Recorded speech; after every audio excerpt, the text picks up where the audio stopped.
Hi and welcome to this short video about our motorhome and how to use it, just to make things a bit easier for when you come to pick it up.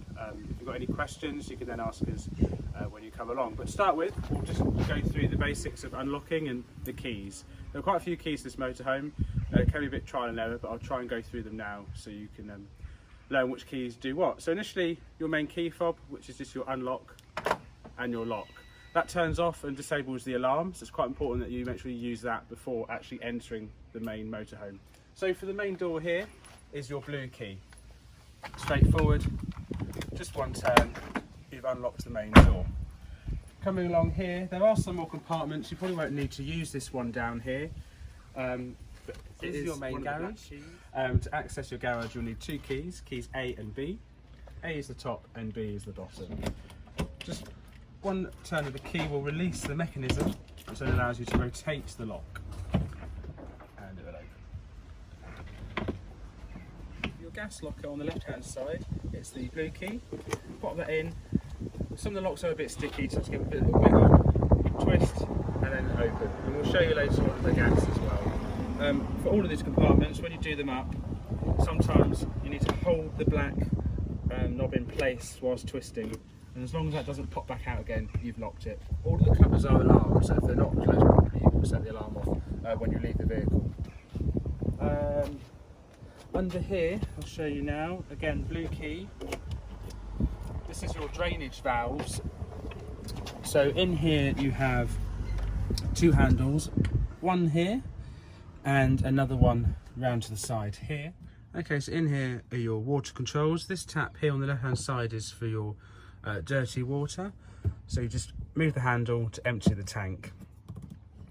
And round onto this side, this handle here is for your fresh water tank, so you need to make sure it's in this position, otherwise you'll lose all the water whilst you're filling up. But when you want to come home, you can move this handle into the up position and that will drain all the water to save weight and fuel for your journey back.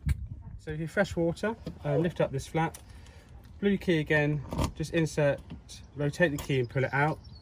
Then you can unscrew, pop your hose pipe in there to fill up, and then to lock it, close it, pop the key, rotate it, and then you should find that it just turns and you know it's nice and secure. Next is the toilet. Again, it's the blue key. In the top, rotate it once, remove, push two buttons, and that will open up the toilet compartment. Now, it's very simple to use. There's a yellow catch here which allows you to pull the toilet out and back in. I'll show you how to empty it later on, but just it's worth making sure that when you park up, sometimes it comes loose whilst you're driving along. So just always make sure it's firmly pushed back in before you use the toilet.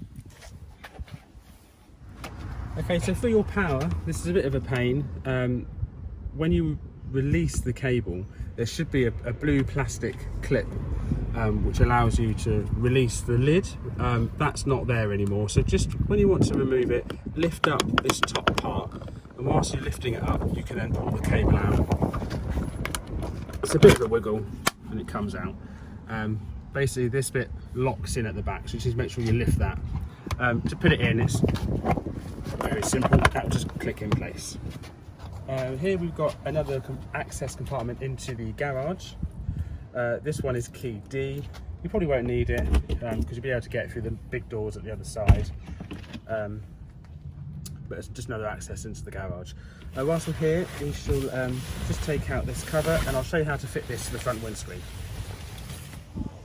Okay, so in the garage we'll find this thermal cover, which is really good to put on the windscreen to keep it nice and warm, especially at night. Just quickly to fit it, you'll find this like an envelope on the side. Just open the door, slide it over and kind of marry it up so it's straight, and just slam the door. And you'll find this Velcro, just feed it around the wing mirror.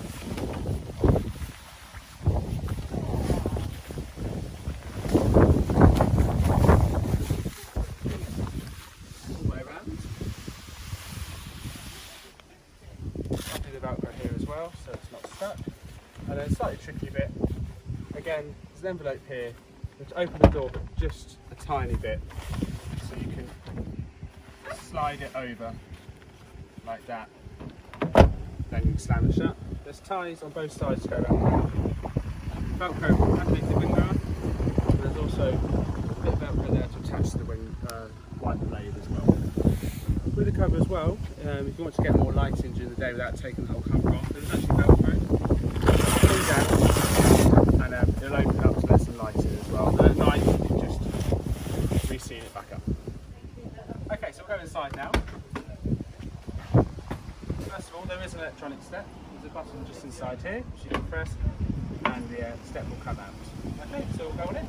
So I'll just quickly take you through the power controls for this vehicle. So up here is your main control panel. Here's just your main on and off, and that will isolate the whole power, both 12 volt and 240 volt if you're plugged in. This button here isn't used. The one with the tap on, you need that on to be able to use the water supply. That turns the water pump on and off. I suggest whilst you're not using the water that you keep it off, just in case there were to be a leak or anything, it won't empty the whole tank. But have that on when you want to use it. The top one here is just for the clock, so you don't need to worry about that. And then the two buttons here, the middle one here will show you the voltage level for the main leisure batteries which are in the garage. So you can see here 13.8 volts, that's fine. There's also a symbol here that's telling you are plugged in, so you're getting mains power. Tap that button again and the image will change, and that's now showing you the power for the actual vehicle battery. Whilst plugged in, that's being charged up as well, so you know you've got enough power, you're not going to flat battery and you'll be able to start the engine. The lower button, that shows you your water level. So at the moment the water tank has 70%, it's 70% full. When you're filling it up, you can gauge roughly how far you've got to go. When it switches over here, you can either press the button or it'll automatically change. That's your dirty water tank. So obviously when it's 100%, you know you need to empty it. And as you can see at the moment, it's empty with 0. So that's your main power control. So next to your electrical panel is your heating controller and your hot water. So there's a few settings on here. You can see that you've got 40 degrees and 60 degrees. So that is the temperature for your hot water. So you can just rotate the knob there onto 40 or again up to 60. The lights will come on to indicate that it's lit. You want the green light. The amber light's on at the moment because there isn't actually any gas connected. To turn it off, back into the 0 position. And then if you don't want hot water but you want heating, you just rotate it down to the flame. And that will only provide you with heating and no hot water. And then this is your thermostat, numbers 1 to 9. You can just rotate it to get what you want. If you want to have the heating and hot water, then there's only one option, which is 60 degrees at the bottom. So that provides you with heating and 60-degree water from the boiler.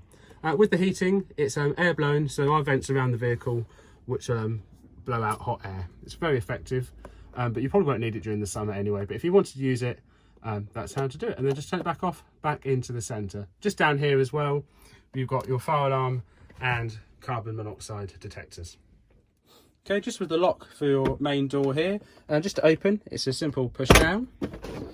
You do have to slam this door quite hard to get it to shut, because otherwise it will stay in a half closed position, which gives you a bit of ventilation, and it will be locked like that as well. But to lock it completely, it's a good slam there. To lock yourself in, just lift this handle up, and now it's the same as if you locked it from the outside with the key. In this window as well, you've also got blinds.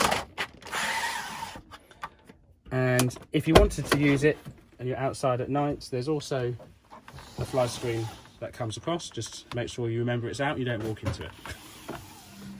So we've got the main kitchen here and the living area. Just take you through a few of the items here. All the cupboards in the van are locked, so they can't open whilst you're driving along.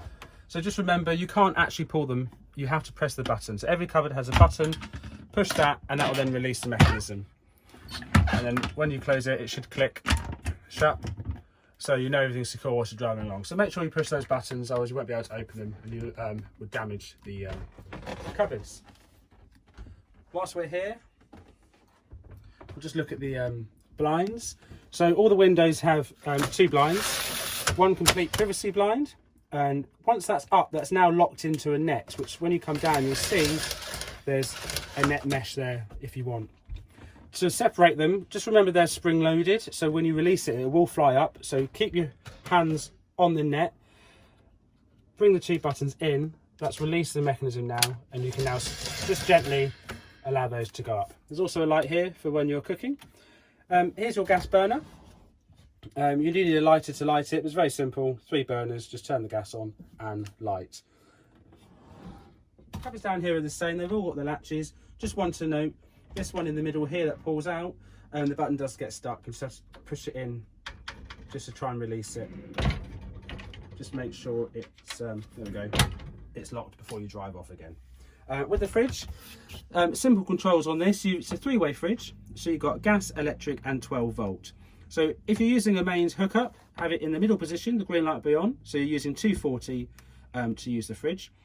If you don't have mains power, when you're parked up, you can use the gas. So turn that up onto the gas and that should go green once it's lit. And the other option is 12 volt from the battery. Now you can only use that whilst the engine's on. You'll see it's not lit up at the moment, so it won't allow you to drain the battery. So whilst you're driving along, you obviously can't use the gas or the mains, but you can still keep the fridge cold by putting it onto the 12 volt. But as soon as you turn the engine off, that will stop and you'll need to select another option depending on what you're using. The fridge is secured whilst driving along by a catch here. So when it's across there, the fridge is locked. Just remember it's locked. If you yank it, you might break the mechanism there. So it's just simple, slide across and into the fridge. And inside the fridge, there's also a freezer compartment that you can use as well. So we've got one TV in the motorhome here in this middle cupboard in the kitchen. Pressing the button again, opening up the cupboard. I've already turned it on there just so you can see, but it comes out as well. It's a DVD player as well. To tune it, whenever you move and park up somewhere new, you'll have to retune it. It's very straightforward on the TV.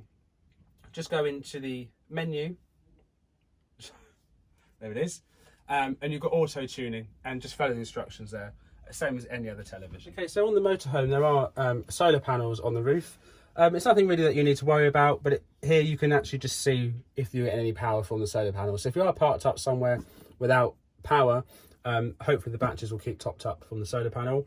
There's also an inverter that's fitted in this motorhome, so you can use these sockets when you are not plugged in.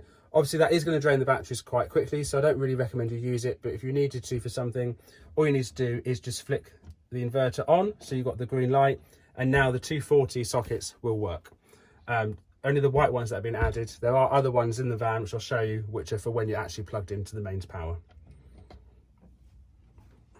Okay, so in the wardrobe, again pressing the button to open the door is where the TV aerial is kept. Now you can get a signal with the aerial down, and the aerial does need to be down at all times when you're driving along, but when you're parked up and maybe you're in like the New Forest somewhere with trees, you can't really get a good signal, you can extend the aerial. So if you do need to do this, you just need to loosen the screw thread at the top, loosen this thread, and you can then push the aerial right up. So now that's sticking right up above the motorhome, which is why it's very important it's put back down again afterwards. Just retighten the screws, and then if you need to angle it, there's a little control here that you can rotate, which will pivot it. You need to make sure if you do pivot it, you have to go outside and have a look that it's flat before you lower it back down against the motorhome roof. So I'll just pop that back down, and then just make sure you re-tighten that up. Okay, so just below the wardrobe there's another compartment which is quite important to show you. This is where the boiler is kept. The only thing you need to worry about here is there's a little plug. Now when you fill up with water, you need to make sure it's pulled up. That stops the tank from draining. If it's down, you can actually hear now the water is being drained from the bottom. So when you're filling up with water, if you find that all the water is being poured out the bottom, make sure you come and pull this up. And once that's locked in place, that will keep the tank full. So when you turn the heating on, you get hot water. Okay, so when you're using the back bedroom, there are some steps that you can use. Now they're not the best design, so I recommend once they're out, they probably stay out, but just be careful of the bathroom door. I won't keep them locked because the lock can get stuck, but if you take the weight so it's not dragging on the floor, these steps come out and then they do move around, but you can then use the steps to come up into the bedroom. Again, if you want to pop them away, just take the weight and slide it in, but don't worry about locking it in place because it will get stuck. Okay, so just into the bathroom. Nice spacious shower in here. Very straightforward. There's two glass sliding doors that you can turn to cover over this area. The shower's actually behind the glass door. and there's your tap there to control the temperature. Cupboard in here, you'll find the solution for the toilet. So when you empty the toilet, you need to pull some of this into the tank before replacing the cassette. For the toilet, it's a swivel seat toilet.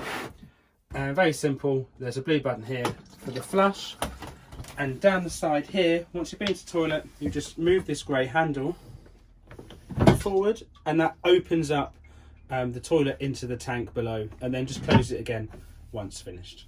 Okay, just quick to talk about the roof vents and blinds.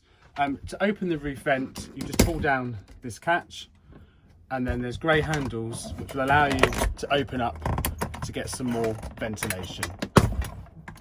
Just make sure that you don't drive off with these open. We've had an incident before where the wind has actually ripped them off. So always make sure they're closed down and locked before you drive off. In every vent, you'll also find at night there is a blind that slides across and locks in. Now they're spring loaded, so don't just let go because they'll fly back. What does happen is the blinds come out of their groove, so be careful with them. And again, when you're driving, these have to be open, otherwise the suction from the wind actually pulls it out of its frame. So just make sure blinds are open, but the actual roof vents are closed when you're driving off. Okay, so there's a really nice sky roof in this motorhome, which has got blinds as well, a fly screen if you've got the window open, and at night, again, you can have it completely closed. It does say on there with direct sunlight not to leave this closed during the day because of the heat. It does open up. There's a handle here. Instructions are on it telling you which way to open. Just wind it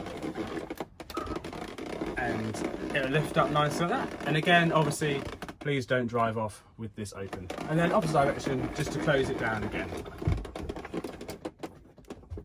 Whilst we're here, as you can see, we have a nice large king size bed up here. Again, nice roof light. This one doesn't open, but there is a blind for you to shut at night. Both sides have windows, again with the same style blinds and nets, so you can release them to open it up like that.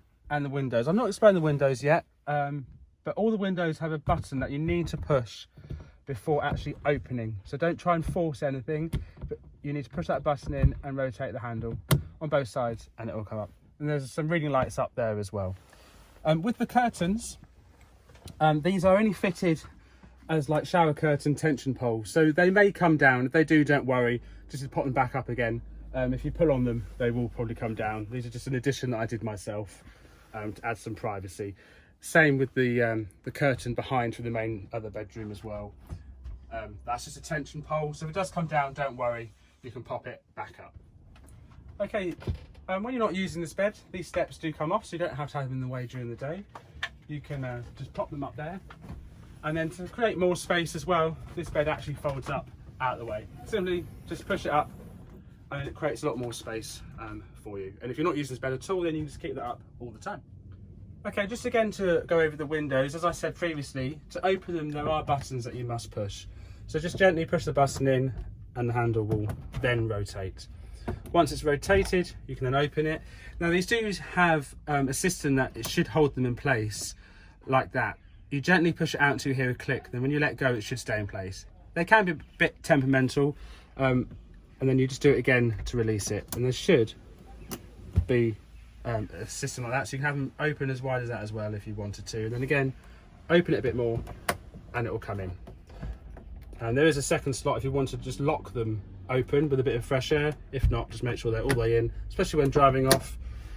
Make sure it's closed, and that's the same for the window on the other side and in the bedroom. Okay, so in the main cab of the motorhome, there's not really much to talk about here. It's fairly straightforward. Comfy seats, you've got armrests which are adjustable on both sides of the seats.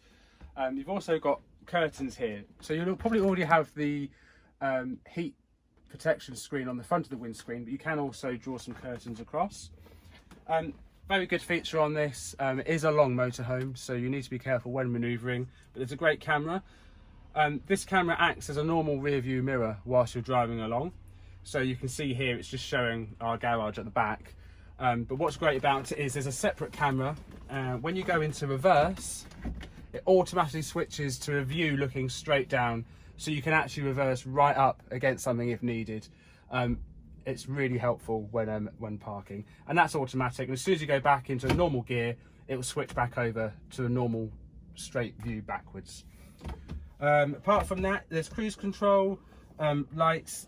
Down here there's also a panel for the alarm system, which you don't really need to worry about, but I will show you later on something you can type in there so you can turn the sensors off inside whilst you're sleeping, and we'll do that. Okay, so you need to remember as well before you drive off that the electric step needs to be in. Now if you start the engine and the step's out, you will get an alarm. You can't do it by accident, you will know about it. You can either bring the step back in using the button that you used to bring it out, or if you're already here, there's a button here, press and hold that, that'll bring the step in. Once it's in, the alarm will stop sounding. Under the floor here is your main electrical fuse box. So this is the entrance, push that button in, this will lift up.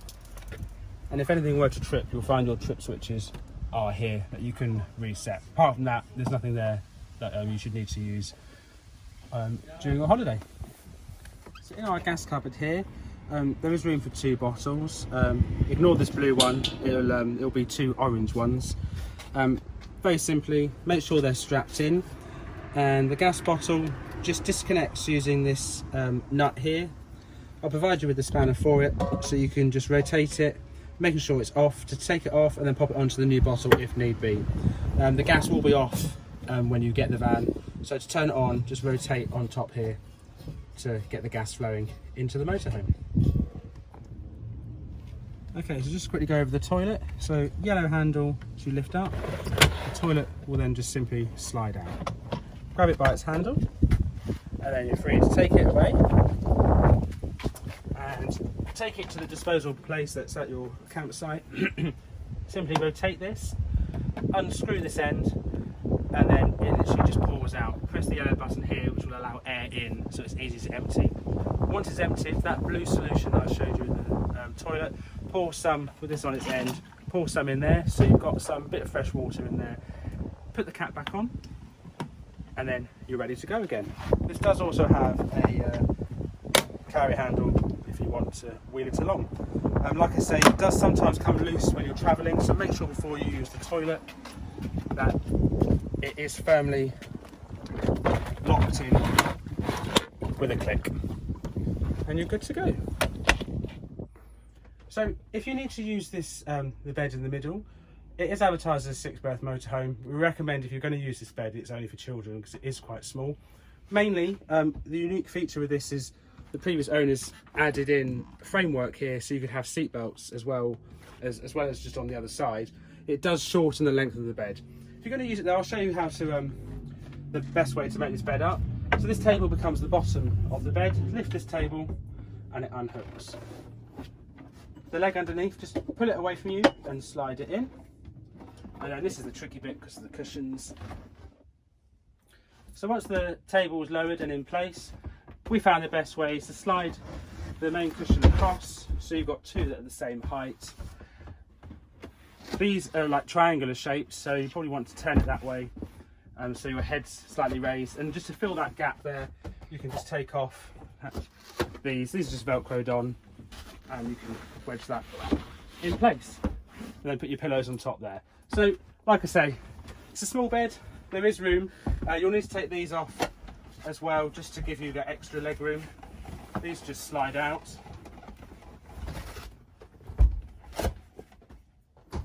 and that then gives you the extra leg room there. So you can just about lie down as an adult, but I recommend really it's for children. Adults got 2 basic king size beds either side.